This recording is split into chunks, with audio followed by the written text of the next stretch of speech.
The air in the chamber of the oil messy was thick, not with smoke from the ruins, but with the suffocating weight of 1,000 years of tradition. I, Sango, who once commanded the thunder, stood stripped of my pride.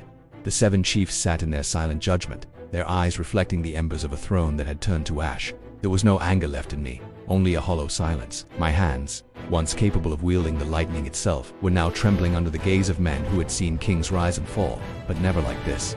The fire had taken more than my palace. It had taken the spirit of my rule, leaving behind only the wreckage of a reign that had burned too bright and too fast. Chief Oberlode spoke with the finality of a falling axe.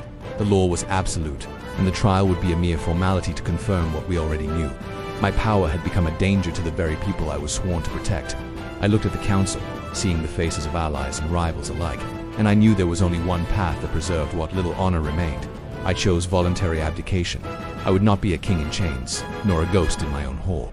As the words left my lips, a supporter among the chiefs rose, his chair scraping against the stone in a final act of silent protest before he vanished into the shadows of the doorway. In the dim, flickering light of the war room, the reality of my departure began to settle. Afanja, the strongest of my generals, the man who had stood by my side through every conquest and every storm, could not look me in the eye. I told him of the council's decree and my own choice to walk away. The silence that followed was heavier than any armor we had ever worn.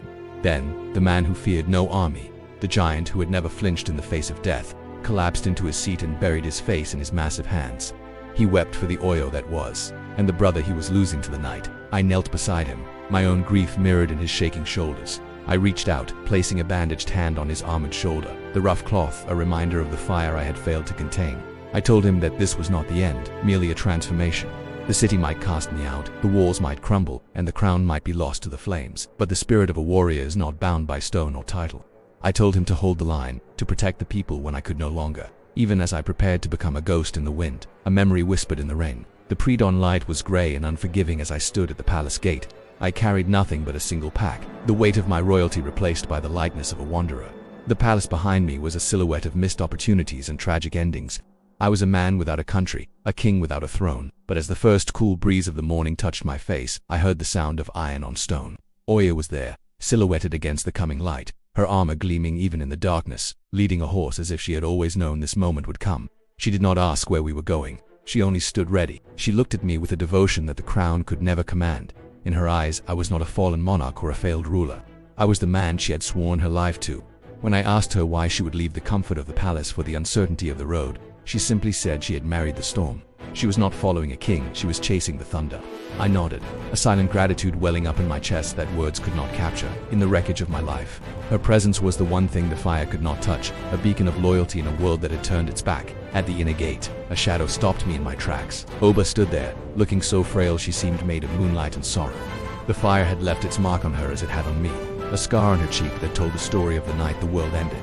I walked to her, the distance feeling like miles. I took her face in my burned hands, the skin rough against her soft features.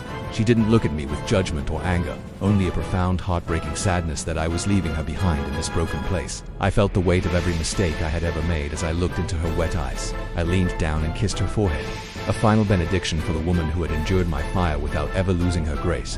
I told her she was the best thing I never deserved, a truth that tasted like ash in my mouth. She didn't beg me to stay. She knew the storm could not be contained within walls any longer. She whispered for me to come back someday, a hope that hung in the morning air like a prayer. I turned away then, because if I had stayed a moment longer, my heart would have failed where my power had not. I walked toward the gate, leaving the best of myself behind. High above, from the windows of the palace that still stood, Osen watched us go. She saw the figures of the king and the warrior woman becoming smaller, to specks of red and purple against the vastness of the world. Her expression was a complex tapestry of grief for the past and a strange, knowing relief for the future. She knew that the city of Oya was too small for what I was becoming.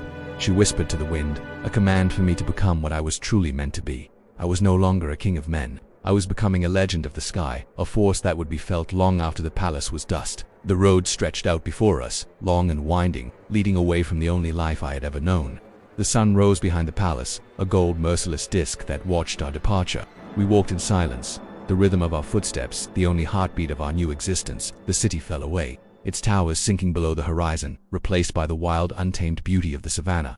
I felt the transition in my soul. The burden of the crown was lifting, replaced by the electric charge of the open air. We were no longer royalty. We were the storm on the horizon, moving toward a destiny that didn't need a throne. On the far horizon, Where the earth meets the sky, a faint flicker of lightning danced through the clouds. It was not a warning, but a welcome. The Storm King was coming home to the elements.